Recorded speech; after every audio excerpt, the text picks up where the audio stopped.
What's going on, horror fans? Welcome back to another episode of Slash and Cast. My name is Riley. My name is Nick.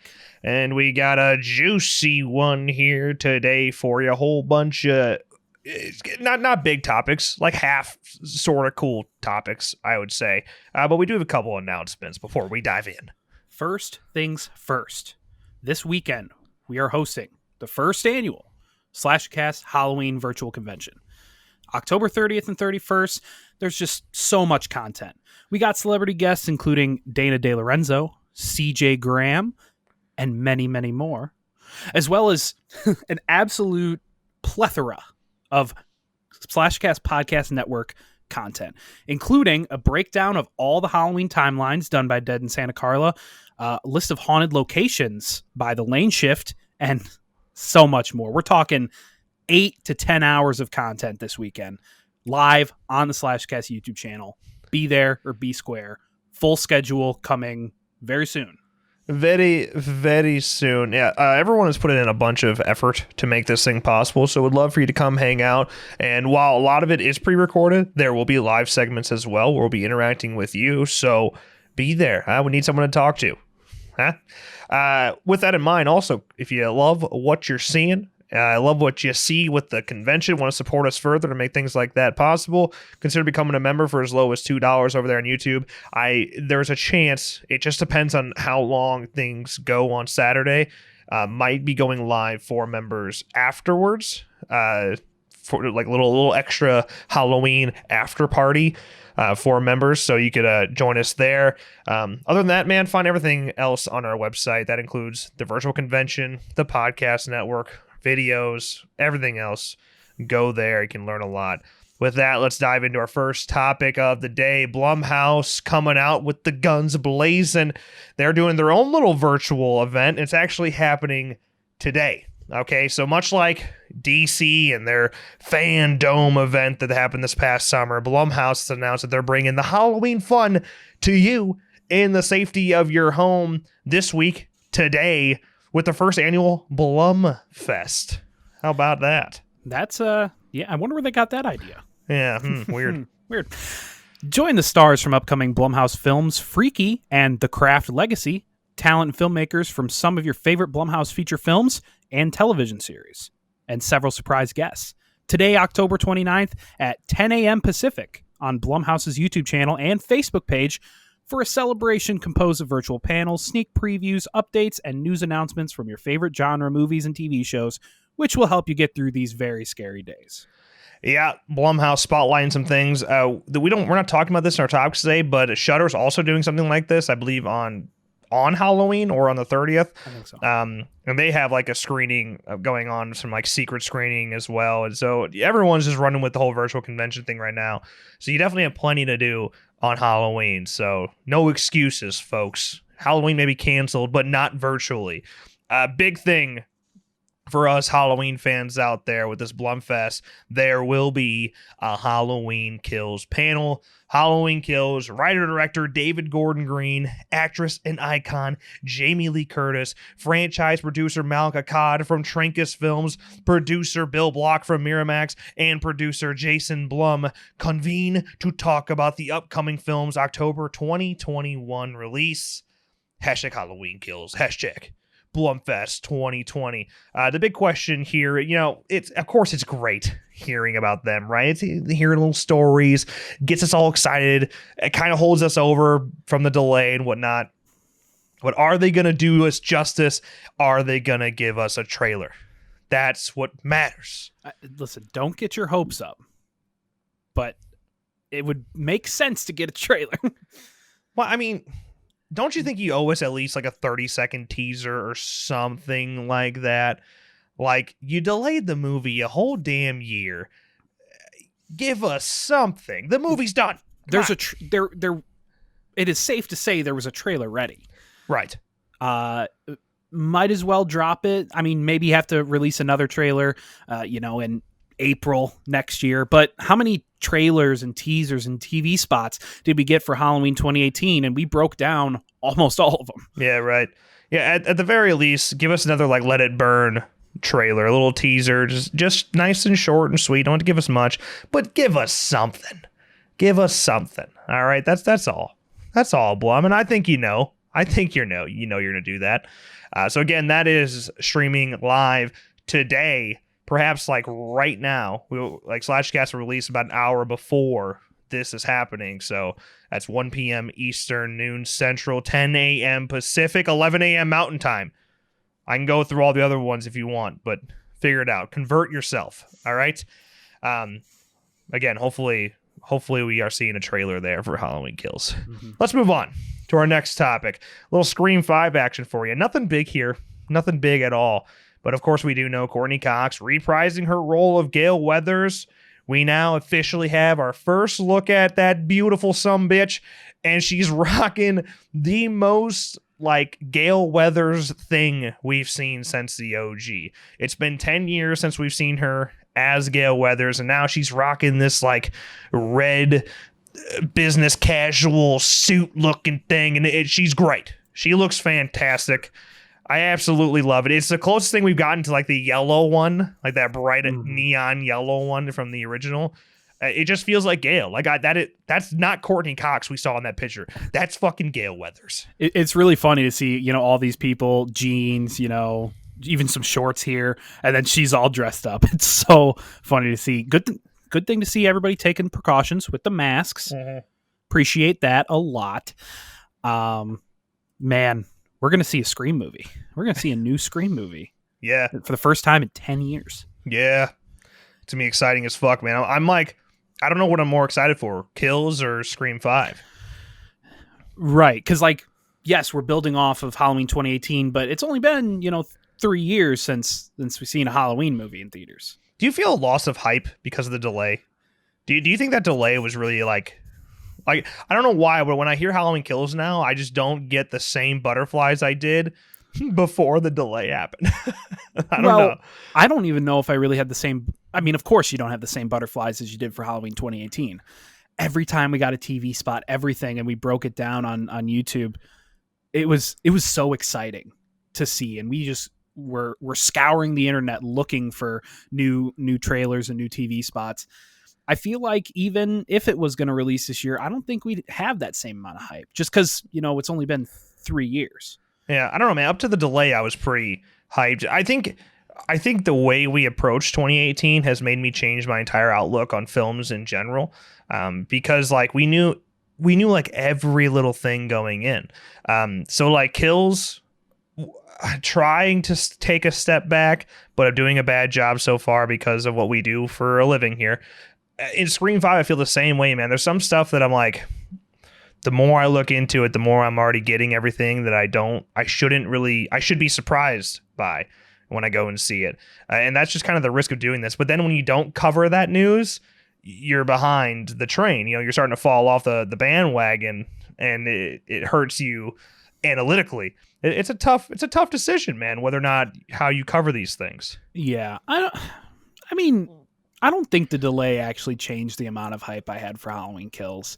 And then it's only going to grow once we get more trailers and TV spots next year leading up to the release. Maybe that's why, because we never actually got a legit trailer. Maybe that's why. It's just like as more time goes on without actually seeing anything, it's just kind of, you're not forgetting it, but it's just kind of moving to the back of your mind. I mean, all we've seen from Anthony Michael Hall is the one or two stills. Right. With him with the bat. We haven't even seen him in action. I bet if we get a trailer today or this weekend even, I bet we see some Anthony Michael Hall rocking that baseball bat.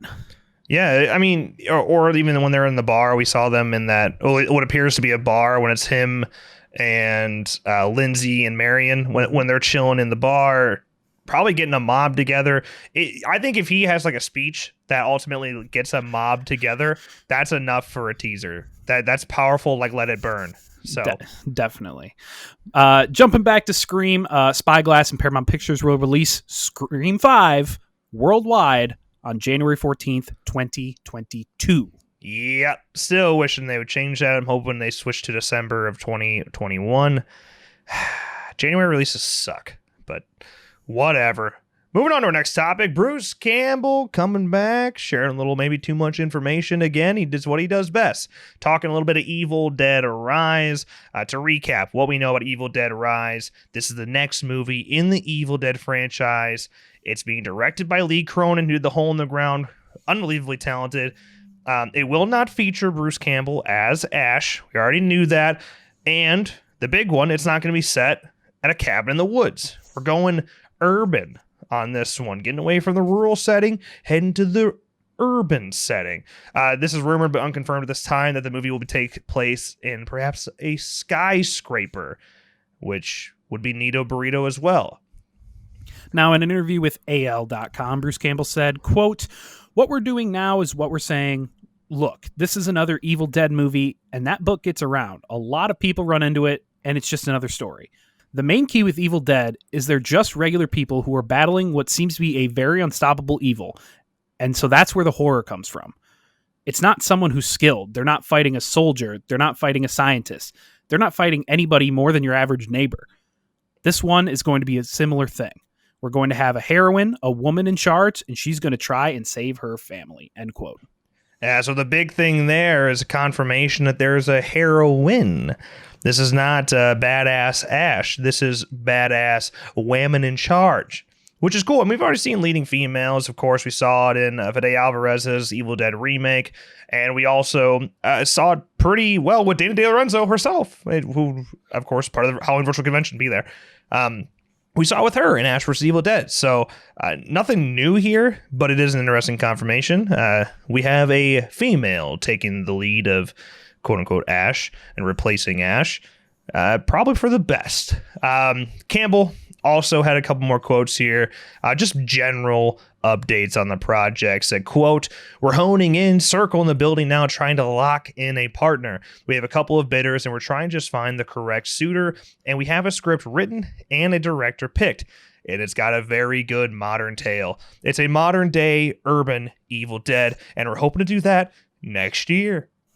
So there you go. Next year. Well, let's see.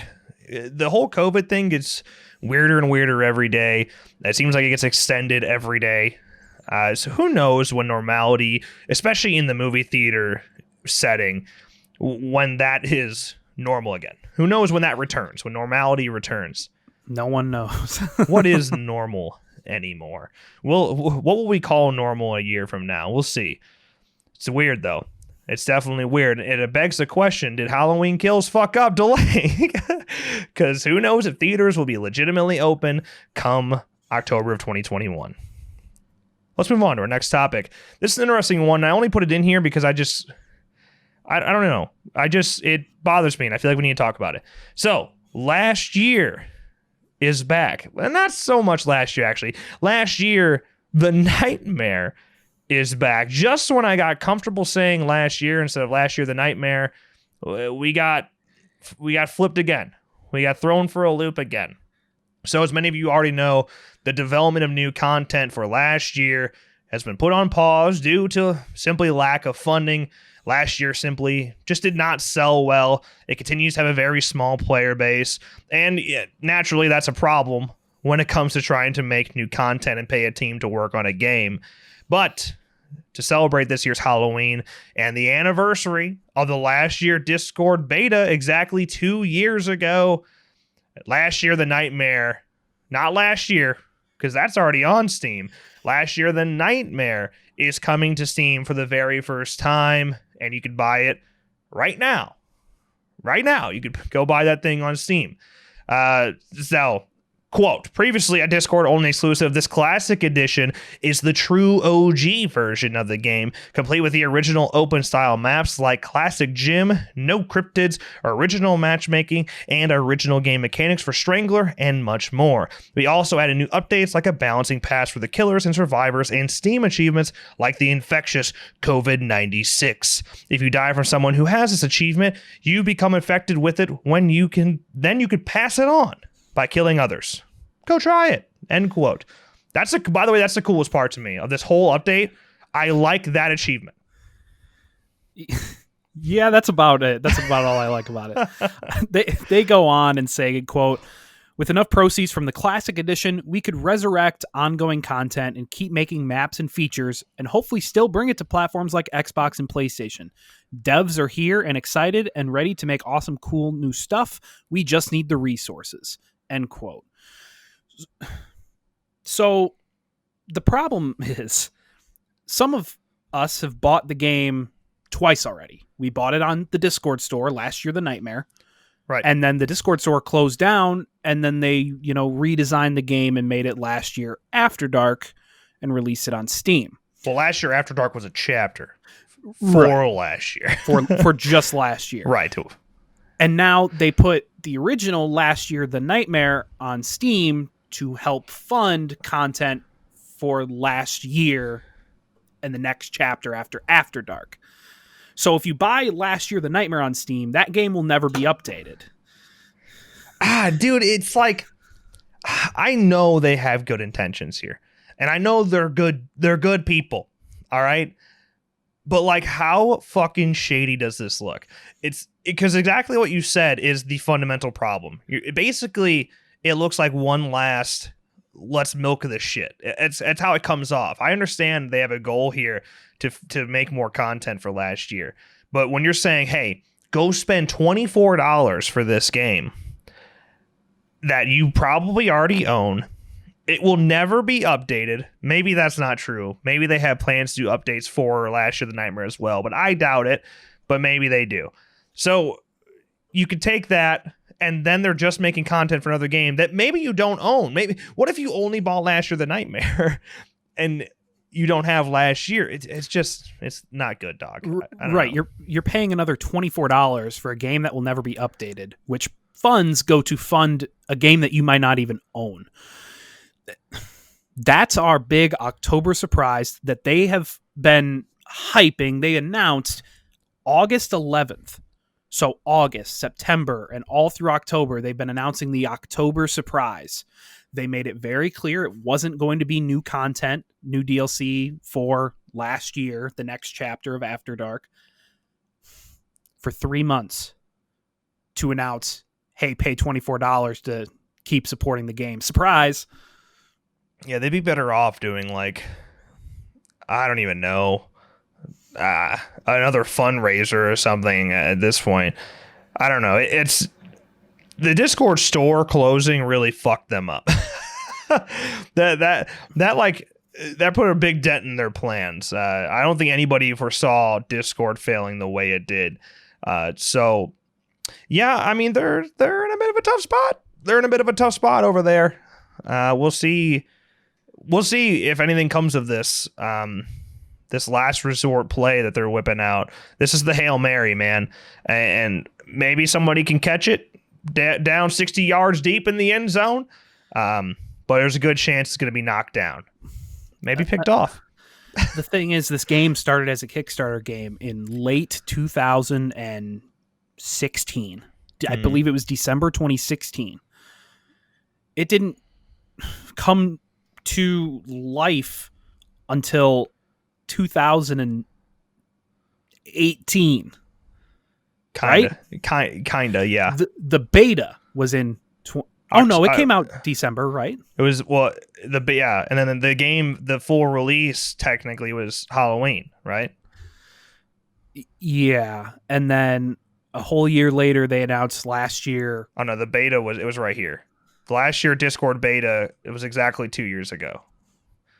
Halloween of 18. So it released around Christmas of 2018. Then a whole year later, they redesigned the game because it was broken fundamentally. Right.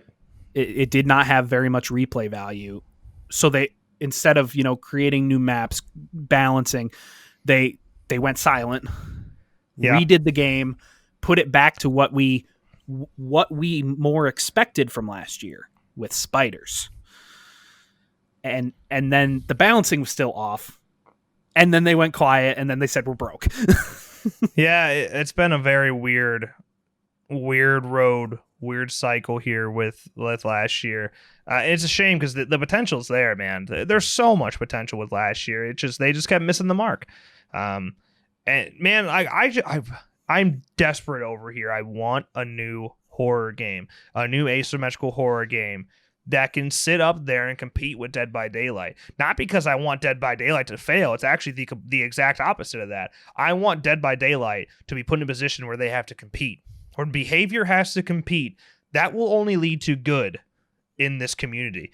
When behavior has to step their shit up and realize that they have to be better than the next person over, or they're going to start not being successful, that's when we start getting really good shit in Dead by Daylight. And the same goes for other games, you know? The only game that ever really stood a chance with them was Friday the 13th. And as we all know, that battle was lost. That battle was lost pretty bad. The war was lost pretty bad there.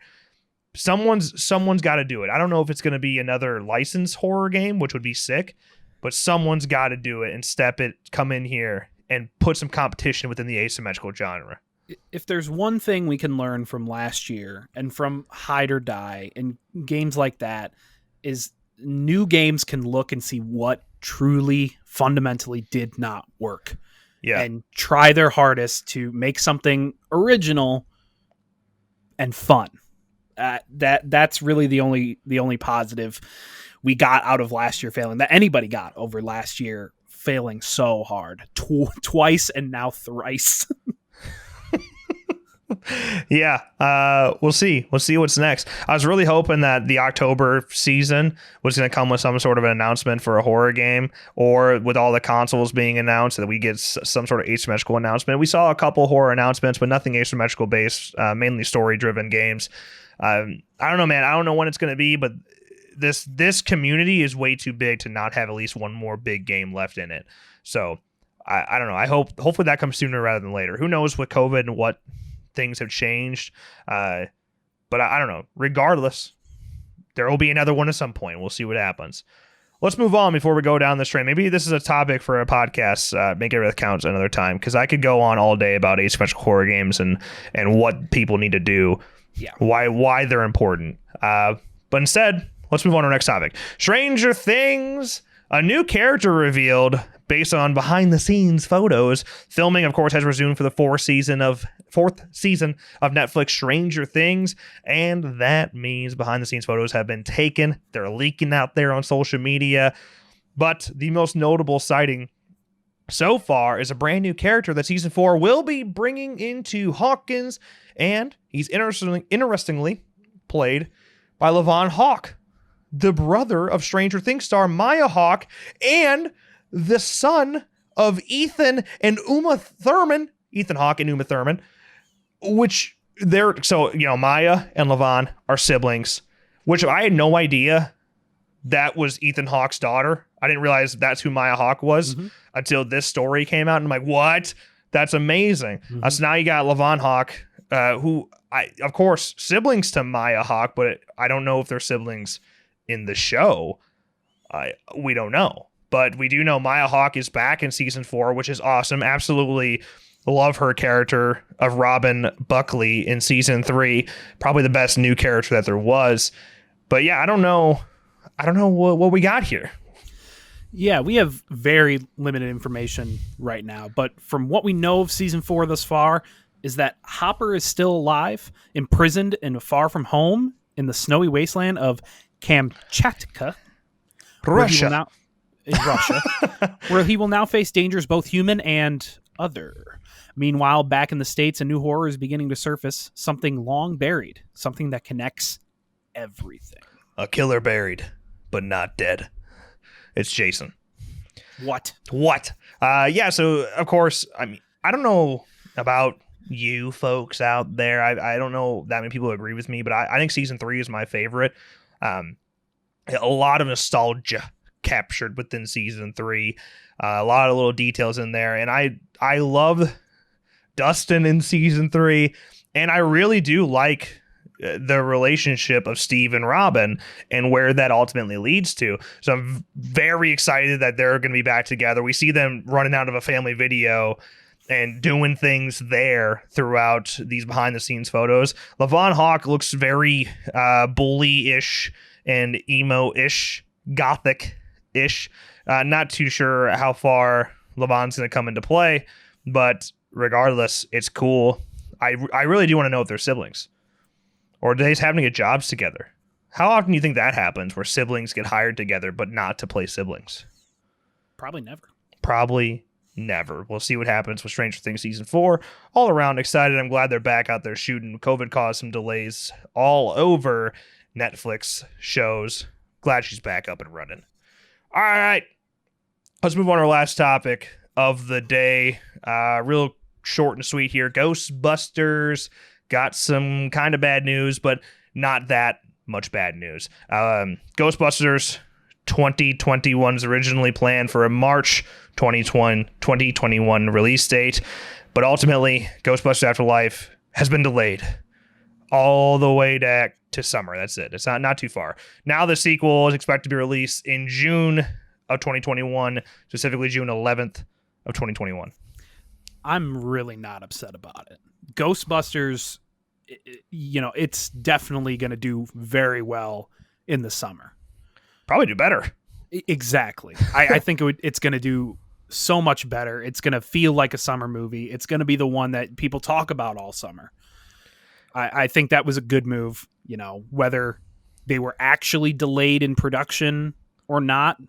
They pushed it from this summer to March. Right. And now they're pushing it back to the summer. I think they just, found the slot that works and grabbed it, because that's a perfect time for a Ghostbusters movie to come out. Right. Yeah, I personally think it's going to get delayed again. It could. There's no winning right now. I think 2021 might be a complete disaster. You thought 2020 was bad? 2021 might be just as bad, if not worse. Yeah. Well, we have Ghostbusters to look forward to. Maybe. See how far it gets delayed. In the film, written by Jason Reitman and Gil Keenan, when a single mom and her two kids arrive in a small town, they begin to discover their connection to the original Ghostbusters and the secret legacy their grandfather left behind. Their grandfather? Who's that? Is it Bill? Is it Bill? It is Harold Ramis's character. I believe so. I believe that's what they're going with. And I think there's a chance that Bill Murray returns to be a ghost. Come on. You gotta have it. He always said that's why, if he was coming back for a third one, that's what he'd want to do. He'd want to be a ghost, which would be awesome. Come on. Yeah, that'd be cool. Get Ernie Hudson in there too. Oh, I'm sure. Last time we heard, Ernie Hudson was never contacted. Yeah. I don't know if that continues to be the case, but I don't know. He still goes. Well, he was going to conventions and doing Ghostbuster photo ops, so he's a good dude. Yeah. Very humble considering what Ernie Hudson has done in his career. So yes. All right, folks, that is going to wrap up this episode of Slash and Cast. Not too many crazy topics for you, but COVID. That's what it'll do to you. Things are got to slow down a little bit, and all these networks. Whether that's YouTube channels, Twitch streams, legitimate networks like Shudder, people are coming together to try to make this Halloween as exciting as possible. So go check out everything you possibly can, including the Halloween virtual convention streaming live this Friday and Saturday, 30th and 31st. Be there or be square. That's really all I got. Check out all the other links in the description below. With that, as always, thank you guys so much for watching, and we'll see you in the next one.